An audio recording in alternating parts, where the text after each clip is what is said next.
And even that he said he had no impact in the game. He was just crying like a baby. There was nothing for him to show. Because one, he was triple covered. Two, Kunde didn't even show up. There was a So you are blaming Kunde now? No, I'm saying it was a collective. So why are you blaming? No, I'm blaming the entire So why are you saying no all the time? Let me tell you something. Let me tell you.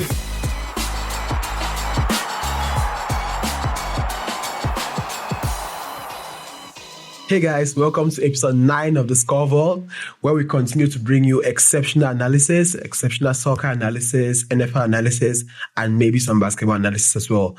And also, as usual, good prediction, good bets, and stuff like that. So, it's been a very, very funny week. I lost the game, and obviously we had the El Clásico. And so, I don't know what happened. I didn't watch the game very well, but Brandon, tell me, how was the El Clásico? It was epic.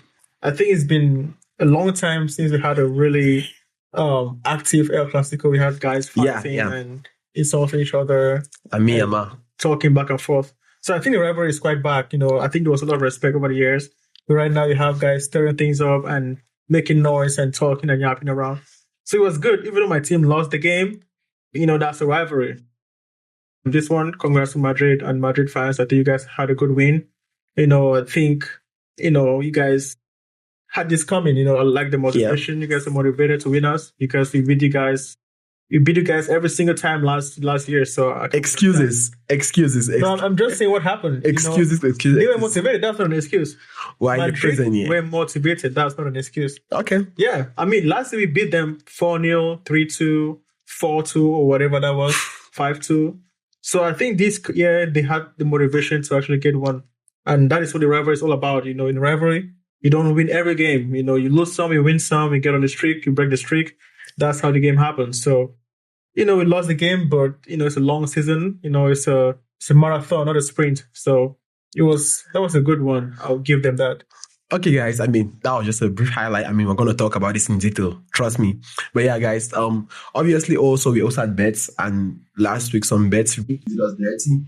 For like, you know, Kirk Cousins, Arsenal and some stuff. So, and Chelsea FC. Chelsea. We'll go about it, guys. But I mean, obviously, like we said, we're not putting our heads down.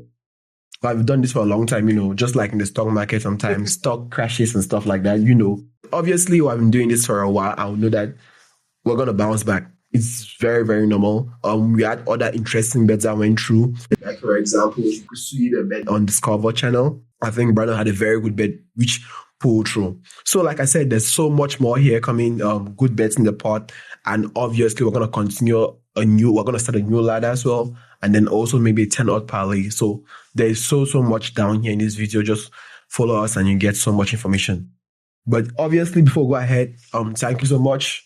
Just like, share, and subscribe. And, you know, we love you so much. We love the support I've been getting so far. So please go ahead and keep on liking, sharing, and subscribe. But yeah, I mean, let's talk about this El Clásico. But before we go there, let's talk about Sunderland vs Chelsea.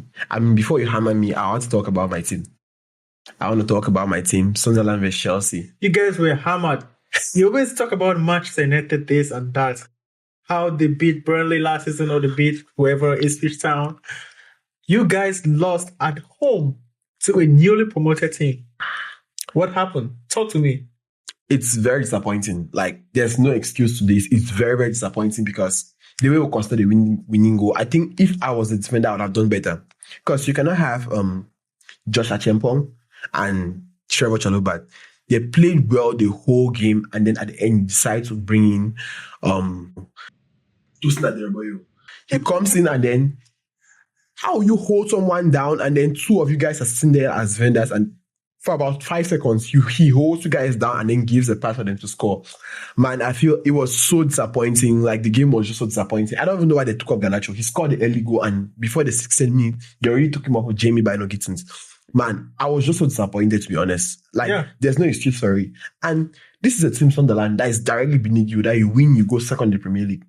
There's no way that you lose that kind of game. Like, it was so terrible. Like, there's no excuse for it, man. There's just no excuse for it. That was a bad performance by your team. And that goes to show that you guys are not serious when it comes to the Premier League, because you have Arsenal leading the charge, Liverpool, they lack chemistry right now. Man City is trying to find a way. this is the chance for you guys to stack up these wins and try to finish top 2 or something. But you guys are just squandering whatever chance you guys have, and you're losing games, losing to newly promoted teams. That is absurd. I mean, it's not surprising to me because you guys couldn't beat Ipswich Town last year at home and away. You guys couldn't beat them. So I guess that's a problem you guys have.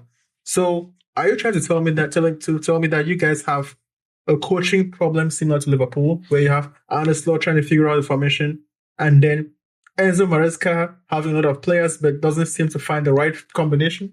Yeah, I mean, I think it's kind of, it's not the exact same thing, because I think my good team are being coached by a good coach. It's just that sometimes I think some things you need to attribute to the players, because obviously, yes, you say, why do you take off Garnacho and stuff like that? But some things you need to attribute to the players, because as two defenders, there's no way you can allow that happen. But for us to go up to 90 minutes without even scoring a winning goal, I think definitely we didn't do stuff well. And then I feel like we also staffed our 9 share, because the whole first half he had about 5 touches to 6 touches.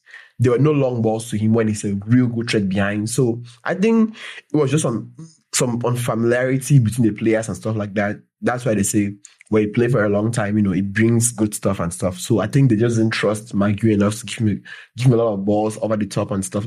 Yeah, yeah, exactly. Because this was a team that Manchester United beat 2-0, and you guys couldn't even score 2 goals against them. So it was a very, very bad game from Chelsea, both offensively and defensively. Exactly. So you have a lot of work to do, but it's very certain.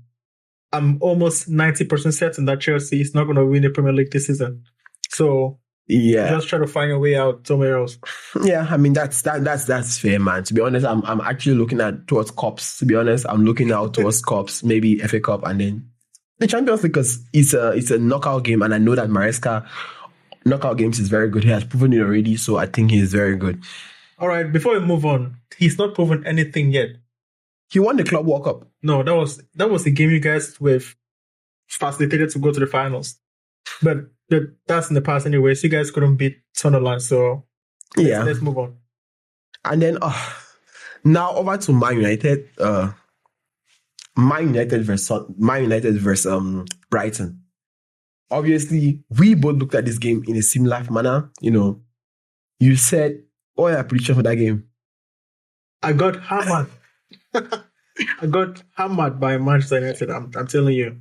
I knew that Brighton was going to torment them because they've been doing this for years. Yeah. And Brighton came off a very big win against Newcastle. I thought they would ride the momentum into this game. But Manchester United played very well. I love the chemistry between Brian Buemo, Benjamin Sesko, and then Bruno Fernandes behind them. It was such a very, very classical game. Scoring 4 goals at home and conceding 2. That was a very good performance. So I kudos to Manchester United, back to back wins in the Premier League right now. So they're on a roll. I like what I'm seeing so far.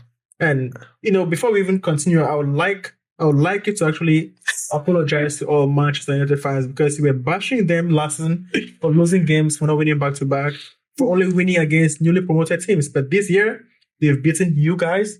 They've also beaten Liverpool, and they have gone back to back. So please give your apologies to the fans. I mean, obviously, guys, like I said, I would like to apologize to Man United fans. First of all, Man United is above Chelsea on the table. So I would like to kindly apologize to Man United fans, for the shade I've given on you guys, obviously. But I mean, there's one good thing though. I saw a picture of Amorim, and we spoke about him saying that he looks like somebody who is depressed and he doesn't know where to go. And he was laughing, I could see the life coming to him. I think that's one good thing coming from this. Amorim is back, he's smiling, and that's good, man, because in as much as we like football, we like laughing at teams, we don't like to see people looking depressed. So I think that's a good thing I'm taking out of this. He's not looking depressed. And I think they actually ride on from this, I think they have a good thing to build out from here, to be honest. So, yeah, kudos to Manchester United. Yeah. It's actually funny. Amorim is looking good, and Manchester United is looking down on Chelsea in the Premier League table. That is crazy. But I think it was great, to be honest. I think it was great, the match was Brighton, and I think they played very well. It was not like a mistaken win or something. I think they played very well. So kudos to Man U. But yeah, and they should actually. They only have a game per week. Yeah, no Champions League, no cup games. Enough rest, enough time to build chemistry, everything. Yeah. So yeah, that was it. But yeah, Clásico, the big one, Real Madrid versus Real Madrid with Barcelona. Talk to me about that game. Like I said last week, there's nothing to talk about. It was a game that, we went to win, they came to win, and they played better than us. They ran better than us. They wanted it more than we did. Okay, Pedri. It was a good game. It was a very good game. I think we missed our chances. There was a chance. What chances? What chances? There was a ball. Firmino Lopez was. There was a ball. You look at how you're fantasizing. There was a ball. Just one. It's a game of inches. Oh, what inches? You have what inches? Okay, look at you. Madrid dominated Barcelona in all aspects. What do you mean? They didn't dominate us. We had about 22 shots. They didn't dominate us. Until Pedri had to take a red card. He was literally pulling Vinicius. Like, what are you saying? Madrid were basically sitting in that defensive shape and were attacking us on counters when up 2-1. Do you know I had more shots than you guys? We had everything more than you guys. You guys they were just kicking shots. They were just kicking shots. We were playing and then we had goals. Even the goal that was allowed was technically not a disallowed, that the offside, because it was Frankie de Jong who passed the ball to Mbappe, who scored the goal. Guys, even the penalty, I told you guys that Lamine Yamal will serve Barcelona. And by the 5th minute, he already cost the penalty. Even though VAR overturned it, but okay, so you have to forget about that piece. And even that, he said he had no impact in the game. He was just crying like a baby. There was nothing for him to show. Because 1, he was triple covered. 2, Koundé didn't even show up. There was a So you are blaming Koundé now? No, I'm saying it was a collective. So why are you blaming? No, I'm blaming the entire team. Why are you saying no all the time? Let me tell you. Let me tell you. If we lose the game, we lose the game as a team. Okay. If we win the game, we win the game as a team. It was a poor performance overall. There's no two things to say about that. So now who do you think wins the La Liga, considering that we're 5 points ahead of you guys? 5 points. Madrid was 8 points ahead of Barca in January of last season. Like I said, it's a marathon and not a sprint. You can cry, it's all right. I mean, listen, Madrid is going to drop points for sure. When they come to Barcelona at the Camp Nou next year, we're going to win that game. You can just say, hey, maybe they're 2 points ahead of us right now. And obviously, they will draw a game against Atletico Madrid. They'll lose a game to Valencia. Or draw against Mallorca. And then we're going to take over from there. And listen, we didn't have our star players. That's not an excuse. Cry baby. But this is tactical analysis. We didn't have Lewandowski. We didn't have Rafinha. And those are 2 prolific players who scored. You know, called the goalkeeper as well. I mean, Chelsea did a good job. He saved Mbappe's penalty, so I'm going to give him kudos. We even missed the penalty, guys. This was appalling by Liverpool guy. Tell you this. I knew that Madrid had a good chance to win coming into this game. 1, from a motivation standpoint, we beat them 4-0 last season. So I would have given them this game. Secondly, we have our guys who were out. So now I know that, all right, it's time to go back. It's time to gather every statistics from this game, plan very well, win the next few games, and then wait for Madrid at the Camp Nou. Okay. And like I said, it's a marathon. It's not a sprint. So if you win the Battle of Maryland, it's the entire world to win. So I'm telling you. Guys. I mean, that's it. Like I said, obviously, Madrid to win and they won. At least that was the only good thing that happened to me this weekend. Congrats to Madrid fans. That's a good win. I'm sure that was your La Liga trophy you won yesterday. No problem. So yeah, I'll see you guys in May when we leave the La Liga trophy. Until then. Okay. Now, last week we saw a big one, Champions League. Liverpool won Frankfurt and we thought they were back. And now they went to London. Apparently they weren't. Apparently they weren't back. Liverpool lost to Brentford. I mean, this wasn't like Liverpool playing and then, they won them by mistake and everything. Brentford actually outplayed them. Like, Brentford played with their strong suit, right? And they scored from a long throw again. Guys, the Rory Delap is back. The long throws are back. And please, let's not allow us now to buy Coyote. That guy's long throw is it's worse than a corner kick. They scored us in that long throw when they played Chelsea. Now they scored Liverpool games from that long throw. Like, we're seeing the long throws. Set pieces. Exactly. Brentford is just a team of set pieces. That's what they do. Kick the ball up and find all those throws and corners in your and slowly we complain the whole day and slowly come. So yeah, I mean, Liverpool, there's a lot of work to do, man. So, but what do you guys think, though? Do you think it's actually time for Liverpool to start looking at it? Obviously, Bizot has been saying that he wants Slot to be sacked and stuff. But so what do you think? Do you think it's time for Liverpool to start looking for a new manager or for them to start thinking that something is going seriously wrong? Who is on the list? Erik ten Hag? There's literally no one on the list. Yeah. Here's the thing. Jurgen Klopp actually set a standard that is very, very hard to meet. So if you want to hire a coach, you have to hire a winning coach. Arne Slot did a good job last year. He has to find a way of figuring out this squad. And listen, those guys, they're not really doing well right now. You talk about Chelsea having issues scoring. Liverpool has similar issues. Mohamed Salah is not as automatic as he was last year. He's not scoring goals, which was really something that Liverpool was leaning on last season. As you mentioned, even before Liverpool, they got eliminated from the Champions League last season, Salah was the front runner for the Ballon d'Or because he was scoring goals, decisive goals, game in, game out. So this time around, he's not having that form. Because of that, you don't have Liverpool scoring those game-winning goals. They have guys stepping up. I mean, you have guys like Hugo and Ekitike who are trying, but there are no signings. So I think Liverpool, in addition to their defensive woes, they have to find ways of winning games. I'm sure right now they'll take all those ugly wins at the start of the season instead of losing games right now. They'll take you for sure. But the thing is, Arne Slot has to figure things out, and I think he needs time with this new squad to figure out what is best for Liverpool. He's not lose games, but he has to just find a way of getting the games that he has to get. So Aston Villa is up this weekend. We have to see what he's going to do. But I don't think they should think about sacking him yet because there are no better options at the moment, unless you go get Zinedine Zidane or who else. But there are no good options at the moment. Yeah, I think same, to be honest. I don't think they should go ahead and sack him, but normally losing 5 out of 6 games, like 5 out of the past 6 games, it's definitely something which you should. It's tough. You make a team consider, considering that you had Klopp and then he didn't sign like extremely big names, but they've given this amount of money to buy very big players, and then you cannot really like imprint your philosophy on them, So I think it's something worth considering. Imprint? Pause. To be honest, last season I think they really won the league. Still with Klopp's philosophy and everything.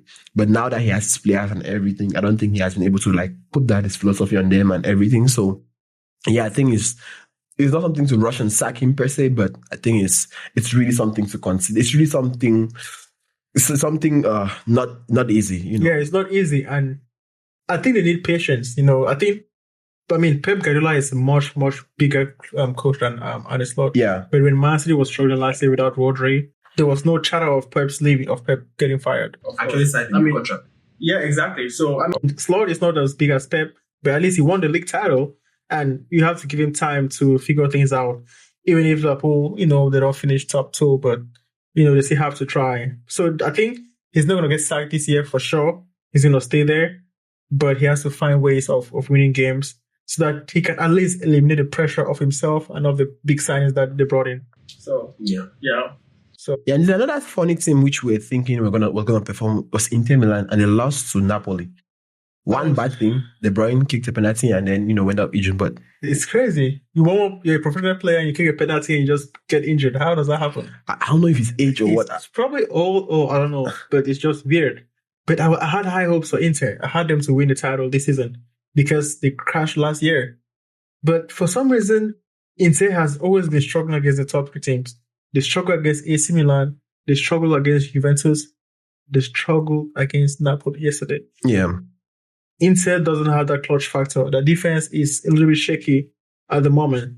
The midfield, they're a little bit slacking, and I don't know what to say. I don't really know what to say. Napoli used to be a team that will score 1 goal and they'll pack the bus.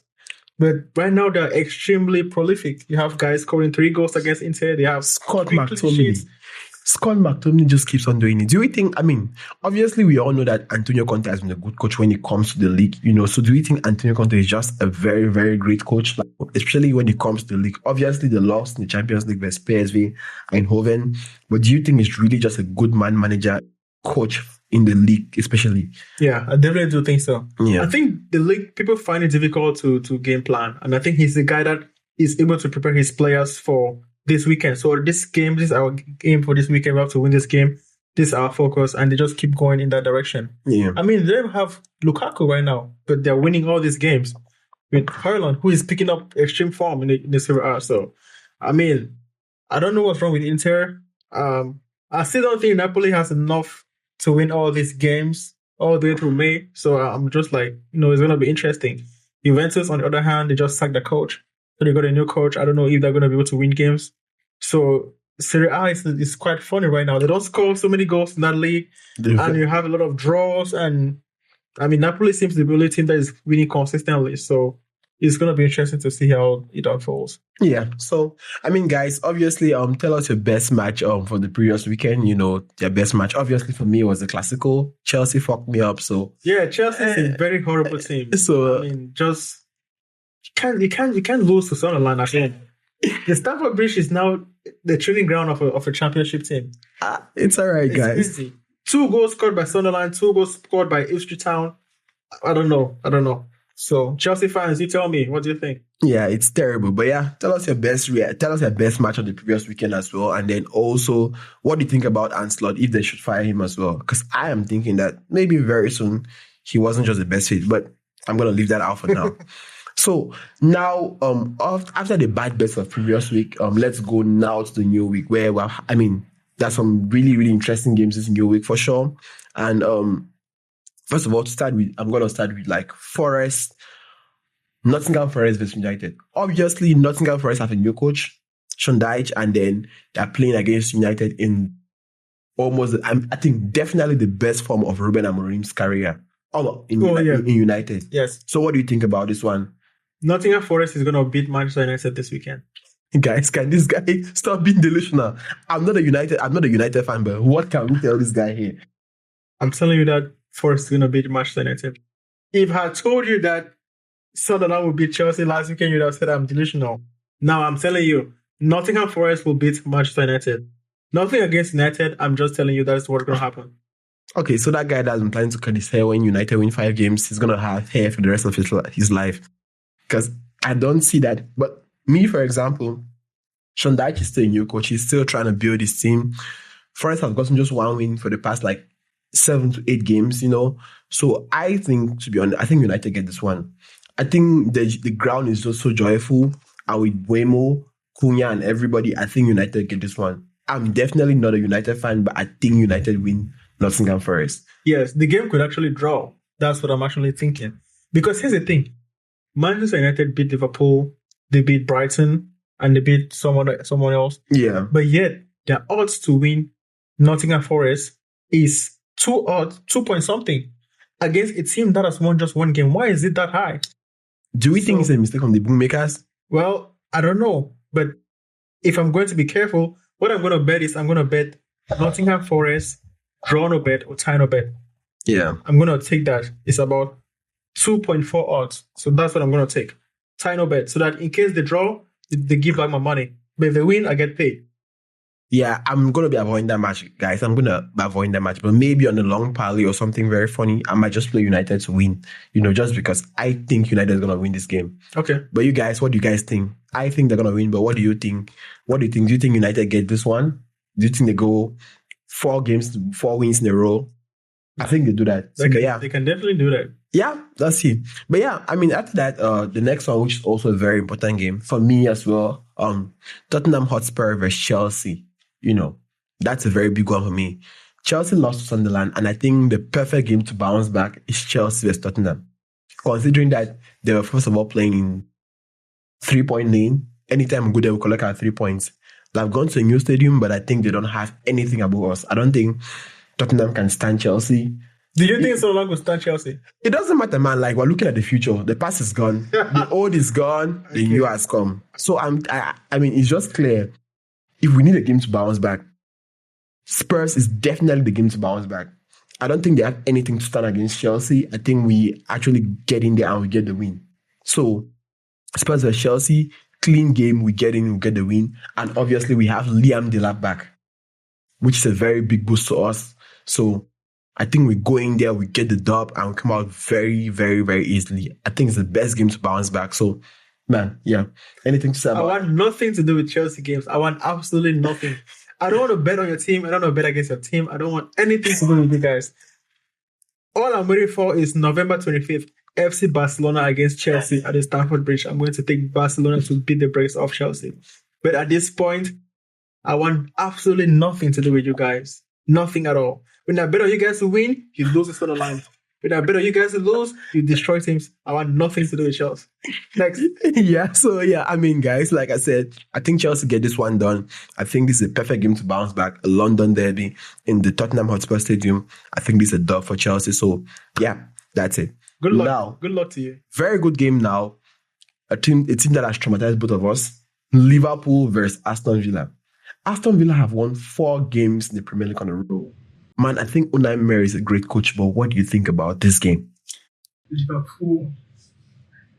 I love Liverpool, but those guys hate me. I can bet on Liverpool to win the draw games or the lose games. I bet on Liverpool to not lose the lose games. I'm going to fade Liverpool. I'm going to bet against Liverpool this season or this weekend. Yeah. I'm not going to bet on Liverpool. I'm going to go against Liverpool just to find out something. If it's you, if you had a problem, I'm going to find out I'm the problem. I'm going to take Aston Villa plus 1.5 spread. Okay. I think Villa are playing very well. Last weekend, they actually beat Manchester City 1-0 without actually conceding a goal. So that's a good sign to me. Now, I think even if Liverpool scores first, they go back to what they always do. They abandon the game and they pack the bus and they just sit and defend. So I just hope that they don't blow out Villa. So I'm going to be taking the Aston Villa plus 1.5 here. Minus 190 or about 1.5, something. Oh, That's very good to me. So that's where I'm at. I'm going to try out fading Liverpool just to see. So it's experimental to me. Yeah, on the other hand, what I'm looking at is Liverpool are going at home, right? They're going at home. I think their fans are going to demand a win, a clean win from Liverpool. So I think what happens is they win the game. I don't know how convincing they'll be, but I think they'll win the game and they'll do everything in their power to win and control the game. So I'll be going for Liverpool shots. Over 13.5 shots, it's about 1.33. I think that's a good one for me. So I'll be looking at Liverpool. And another thing is that Aston Villa can defend well sometimes. So they like to sit down in their box and then try to explode. And if Liverpool is intelligent enough, they'll press them inside and then get those shots in. So I'm going to go with Liverpool shots, which is over 13.5, which is about 1.33. I think that'll be one of my best bets, to be honest. So yeah. I'm going to check the corner line. If the line is at 5.5, I'm going to take it over. Okay, yeah, I think that makes sense as well. I think it makes sense. And I think Liverpool can actually do well in this game and get the win. But yeah, another one which is also two very good teams right now. Yes. We have Manchester City facing Bournemouth at home. Manchester City lost their previous game 1-0 to Aston Villa, and Bournemouth playing extremely very well. They won Nottingham Forest. So, and now they are, I think, second. Yes, they are second in the Premier League. So, what do you think, Manchester City facing Bournemouth? I'm going to wait on the line. Exactly. This is a game where you have to wait on the lineup. And if Jeremy Doku plays, I'm going to take Manchester City to cover the corner line. If he doesn't play or if he doesn't start, I'm going to allow the game. I'm not going to bet on it. I don't think this game is a game that Manchester City can win, though, because they've historically been able to win Bournemouth. Yeah. Because they keep possession and they can limit Bournemouth's counter-attacking. And Bournemouth cannot easily build or possess the ball against Man City easily because of the Man City presses. But I'm not going to be taking that chance. I'm going to be waiting. I'm going to say, hey, if Doku starts the game, I'll take over 5.5, over 6.5 corners as a single bet. Yeah. But if not, I'm not going to touch this game just because I've been fading Man City and it's been going well for me. So I don't want to change that trend. Yeah. For me, I'm going to be going I'm outside with you. I'll go Man City. And like you said, the lineup is always very important because when they start with a funny lineup, maybe with Bernardo Silva and conservative players, they don't press high, they hold the ball a lot and they don't progress. They have like maybe 1 or 2 shots in like how many minutes? Yeah, exactly. Yeah, so it's very difficult. So I would like, if Doku starts, Vinho starts, or Oscar Bob starts, I'm going to go Manchester City shots over 13.5 shots. It's about 13.5 shots with about over 3 corners. Okay. So yeah, that'll add with my log with Liverpool, but that's how I'm going to look at the game. I'm going to look at Man City shots, and then on a longer parlay, I'm going to take Man City to win as well. I think they get this. I think they get the win. If not, at least they win a draw. But yes, I'm looking at that. So yeah, that's it regarding Man City. The next one will be Bayern Munich that's over to Germany. Bayern Munich versus Bayer Leverkusen. Last season, so this would have been a very big match. It was going to be exactly. This is to be a very, very good game, important game between 2 good coaches and 2 good teams. But right now, It's just buying against a regular German team. Just buying against a regular German. Like Leverkusen has been not like I've been extremely poor per se, but I've been below par. Yes. Can't defend, struggles to score. What can you say? So yeah. It's just crazy. It's just I think crazy. Bayern's line is about 1.22. What do you think? This game, I'm going to bet on this game in the long shot parlay. I'm going to take Leverkusen plus 2.5 spread. Bayern have lost no game though. They've drawn no game. Yes. But if there's a team that can actually try the best, it's Leverkusen. Yeah, I think that's... So I'm going to take Leverkusen plus 2.5 spread. If Bayern beats them 2-0 or 3-1, I'm good. Yeah. But if Bayern destroys them, I'm done. So it's going to be a long shot parlay. 1.55 odd. I'm getting 1.55 odds and 2 goals. I can take that. That's because I feel like, when guys... I mean, did Bayern play the Germany German Super Cup? I think I need to check the match tomorrow. I think it's maybe tomorrow. They might play. I think they might play. And if they play, I feel like they'll be a little bit tired. I mean, everyone is playing though. Leverkusen is playing. Yeah. But I'm just going to take Leverkusen plus 2.5 spread on the long shot parlay. But I'm not going to have it as the best bet of mine. Yeah, I think Bayern play. What team are they playing tomorrow? They play Cologne. On the road. Cologne is tough to beat. Yeah, so they play Cologne on the road. So I think that'll be interesting as well. Yeah, but I'll have Leverkusen plus 2.5 spread on the long shot parlay. Just to hope that the game is tight. Yeah. Yeah. What I'll have Bayern shots just because since this season started, Bayern hasn't failed me on their shots, especially when they're at home. So even against Dortmund, they always had those shots. They could always stand up to that. So I think I'm going to be going with Bayern shots. The line isn't out right now because we're recording on Tuesday, but I think by tomorrow evening or so, it will be out. And I'm expecting that over 13.5 shots or 14.5 shots should be about 1.3. So I'll be going with that. But as usual, we will still post it on the channel, on the Instagram channel as well. We will post it and we'll post the line as well there. So yeah, I'm going to be looking at Bayern shots and then probably shots on target as well because they always have good shots and shots on target. Especially if Luis Diaz, Olise, and Harry Kane stay healthy. Oh, yeah. Good news, Jamal Musiala is now on grass. He's now jogging on grass. So I think we should be expecting a debut from Musiala very soon. And obviously when he's there, he fits Harry Kane, man. Yeah. So, yeah. I mean, they're going to ease him in because that was a very bad injury. Yeah, so we're going to see how that one progresses. And then over to the last game I'm looking at for the weekend as well, Real Madrid versus Valencia. I'm going to bet on Madrid to win the game. Listen, if you guys beat my team, you might as well give me some money. I'll take Real Madrid to win. Easy. 1.2 odd. It's crazy. It's too low, but it's going to help me with my best bet. Yeah, of the Clásico, I think coming into this new week at home again, I think they're coming positive. The only caveat, the only thing I'm looking very funny is Vinicius. He had an altercation with the whole team and, with Xabi Alonso. I don't know if he starts him. I think probably Rodrigo starts. So I'm a little bit funny on this. If Rodrigo starts, I think he still presses very well like Vinicius. He still does well like Vinicius. He likes to shoot like Vinicius as well. And he has a good combination with Mbappe. So I think I'm still going to go with Real Madrid shots over 15.5 shots. Yeah. And you got to be careful with this game because last year, Madrid lost to Valencia at home. Yeah. I mean, it's a very different Madrid team right now, but still worth noting. Yeah. I mean, Valencia had a midweek game, so they're also going to be a little bit tired-ish.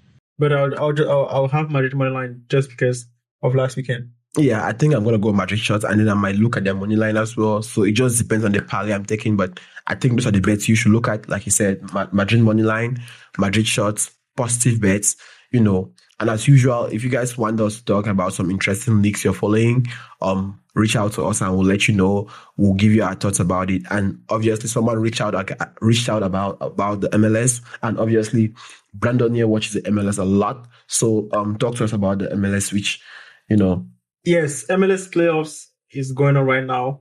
I have 2 teams that I'm going to be betting on Saturday. Yeah. I'm going to be taking the team that won the Eastern Conference, Philadelphia Union. I'm going to take them to win or draw against Chicago Fire on Saturday. Just because Chicago Fire has been playing every single day. They played over the weekend. They played midweek last week against Orlando City. So I think the fatigue has been kicking in. Chicago Fire actually won game 1. Yeah. They beat Philadelphia Union on penalties. So this is a game that Philadelphia Union cannot lose. You cannot win the number 1 seed and then just go out like that. Yeah. And I also like the fact that they don't lose games easily. So I'm going to take Philadelphia Union. And then the second team I'm going to be taking is San Diego FC. These guys just came. That's them sim. These guys just came into the league and they won the Western Conference. Yeah. Can you imagine that? They won the Western Conference. It's and good, they played against Portland. The last 2 times these guys met was over the weekend last week. They beat Portland 2-1. Before that, they played 2 weeks ago. Yeah. So it's back-to-back wins within a 2-week frame. 4-0 and 2-1. I like San Diego in this spot just because they have the psychological edge over Portland. They have the team chemistry. They have the personnel. They have the coaching. I'm going to be taking San Diego to win or draw as well. 2 picks, 2.3 for odds. I'm going to be having a good time on Saturday evening. Guys, I think that's a great one. Obviously, if you're not based in America, I think it's a great one to look at it. The MLS, good, very good odds as well. So, obviously, check it out and then tell us what you think about those games. And, obviously, if you want some clear decisions about what to do during the weekend as well, you can always reach out to us on Instagram via Discover. Yeah. And then right now, we'll go over to our best bets, just round up with our best bets and talk about our best bets. Like I said, some of these are tentative. Mm-hmm. Considering that we expect to know the lineups for some teams like Manchester City. So like I said, my first one is going to be Man City shots and Man City corners. If the lineup is good, that will be one of my best bets, Yeah. If that isn't good, I'm going to go for Bayern Munich shots versus Leverkusen. Okay. All of them should be about same thing. For City shots, it's about 1.5 with a goal kicks for Bournemouth. Then the second one is Liverpool shots as well, which is about 1.33 for over 1.2, over 12.5 shots. So I think those are my best bets. City shots and Liverpool shots. But yeah, other ones I can consider, there's Real Madrid, there's Bayern Munich. So those are the games I have. What about you? So my experiment this week starts with my best bet. My best bet is an experimental bet. I'm going to be fading Liverpool just because I'm actually done being in the corner. Betting in favor of Liverpool. I'm going to be betting on Aston Villa plus 1.5 spread. That's the first leg. And I'm also going to be taking Frankfurt to win or draw against Heidenheim in the Bundesliga. Heidenheim is toast. Bombs. They are bombs. They are basically Cedric and I here. So I'm going to be taking Frankfurt to win or draw against those guys. 2 selections, 2 odds. That's it for me. I was going to add Madrid, but those guys are my rivals. Screw them. I'll have them in a long shot parlay. But those are my 2 best bets for soccer, European soccer this weekend. And obviously, when it wins, not if, when it wins, I'm also going to be betting on those 2 selections for the MLS, 2.3 for odds. And then we continue with the NFL on Sunday, which is also going to be interesting. I know you have some good bets for the NFL. What do you have? Yeah, I mean, NFL is just very funny, man. The NFL, last week we gave out very good picks, and obviously, the winning Ravens, Bills, and what was the last one? It was Ravens, Bills. I've forgotten the last. Eagles, exactly. Everything was going in, but when we heard that AJ Brown wasn't playing and Lamar wasn't playing, we switched a couple of things. We went to Falcons, and we went to Falcons. And Falcons killed us, man. For the tight end day, they couldn't throw to Kyle Pitts. For the game, they had just 1 touchdown, and Miami destroyed them. It was absolutely terrible. That was one of the worst days in NFL history that I've been watching so far. It didn't make any sense. Tua couldn't do anything. He couldn't throw a pick in that game. He was just doing extremely well, throwing his touchdowns to Washington and stuff like that. It was just absolutely terrible from the Falcons. I couldn't believe my eyes. Kirk Cousins has been in the league for more than 8 years. I couldn't believe that he couldn't. Oh no. It was a total disgrace by the Falcons. And I think I had the feeling about this, really. The Falcons had 1 good win against the Buffalo Bills. And since then, they've been inflating their odds, thinking those guys are actually very prolific. Yeah. I mean, they have a very decent defense. And maybe because Michael Penix is out. But Kirk Cousins, I'm sorry. Yeah. It's not the guy. At least not anymore. Not anymore. Yeah. So what are your best bets this coming weekend? Yeah, for the NFL, my best bets, obviously, last week I took Ravens and they're winning. This week, I'm still going with Ravens. Again, Falcons messed me up against this Miami. I'm still going for Ravens as Miami. I think Lamar coming in, straight win, easy one. So Ravens money line. I'm going to take Detroit Lions. That's clean as whatever. Lions, always a good bet for me, so I'm going to be taking Detroit Lions as well. Their spread minus 3.5. It's about 1.3 odd. Yeah. And the last one is the Chargers. Chargers, yes. Exactly. I'm going to be taking the Chargers minus 3.5 as well, which gives about 2.03 odds. So that's perfect. Ravens money line, Detroit minus 3.5 spread, and Chargers minus 3.5 spread. What about? That's a very good one. Yeah. What about you? What do you have? Yeah. So this weekend I'm going to be going with the best team in the NFL, the 7-1, or is it 6-1? Indianapolis Colts. Yeah. Those guys are crazy. Those guys are top 10 in every offensive aspect. Yeah. Running the ball, scoring offense. Those guys are crazy. So I'm going to be taking on the Colts money line to beat the Steelers. Pittsburgh can't stop this guy and I from running the ball on them. Yeah. So I'm going to be going with that for sure.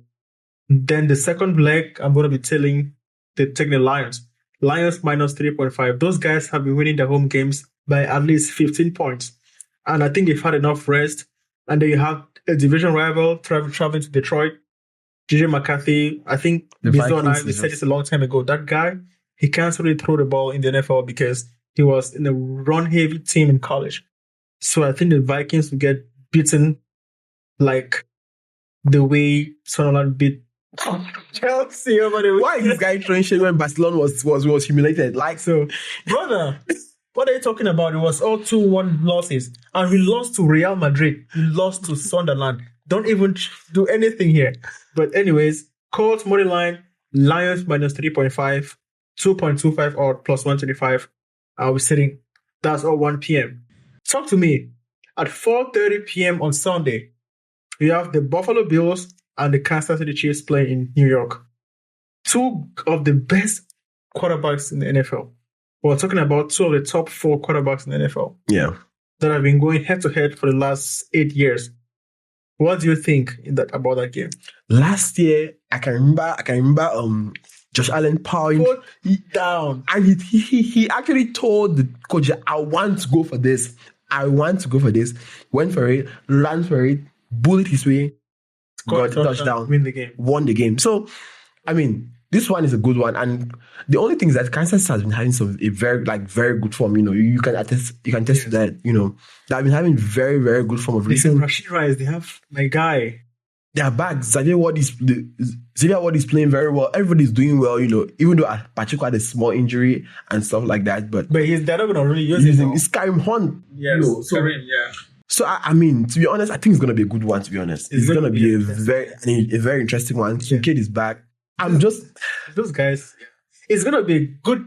I think it's going to be a very, very high scoring game because the Bills, I saw them struggle against the Falcons and the Patriots. And I think Mahomes and the Chiefs, this is a game that they will not just want to lose easily because they have a tougher schedule to face. The Chiefs have to play the Colts, they have to play the Broncos twice, and they have to play the Chargers again. And right now they're the 7th seed.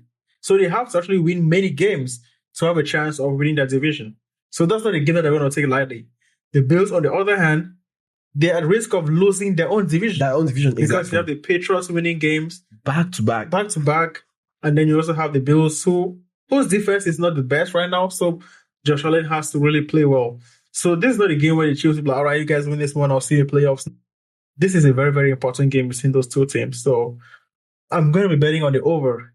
Yeah. I'm going to be taking the over in that game just because I feel like there'll be a lot of points scored and either team could really win. And luckily, it's not a prime time game like on Sunday Night Football or Monday Night Football because those games really go crazy. Yeah. When it's on a Sunday, like in the afternoon at 4:30 or at 1 p.m., you could really like get into what you think is going to happen and that's going to happen. So, yeah, I like that. As well. I think maybe the over is something I should consider. Yeah, the line's at 52.5. That's a high line. That's a high line, man. I mean, but I'll still take it though. That's like 1.92. So. That's good, man. Probably 3 and 4 touchdowns and stuff like that. Exactly. So yeah, guys, let us know what's your best NFL bet. And I like the slate this weekend. I'm probably going to throw a long parlay. Exactly. A long parlay is definitely coming. Teams like the Ravens, I'm going to be taking the Ravens spread completely. I'm going to be taking the Chargers spread completely. I'm going to be taking even Detroit Detroit, exactly. That So, it's easily coverable. It's easily coverable. So I think they are very good games, very good slate this weekend. But you guys tell us what your best bet is, or something we are missing. We should be considering. Yeah, and also guys, Chris, give us a bet on the Seahawks against the Commanders. Yep. The Commanders, I don't know. Those guys suck. Maybe we'll be watching it live as well. Yeah, we might actually be there. So it's going to be an interesting game. I'm going to bet against the Commanders because they are my division rivals. I might as well. Yeah, so I'm going to be betting against them. I'm going to be taking the Seahawks to beat the brakes of the Commanders. And maybe we might... This is a game we have to bet because if we're going to be watching the game live... We might as well sweat it out. We might as well sweat it live. I mean, the last time I had to sweat a game live in the Commanders... I think it was 2 years ago. Brian and I, we went to the Commanders game and we bet on the game. We didn't bet on the actual game outcome. Yeah. But we bet on the running back to have about 40 yards. And that guy wasn't doing anything. It was crazy. He ran for 4 yards the whole game. But anyways, it's going to be interesting, guys. Let us know where your best NFL bets are. Maybe we might tell you guys. But let us know in the comment section. But yeah, as usual, guys, thank you very much. We really appreciate it. And don't forget to like, share, and subscribe. And, see you next time.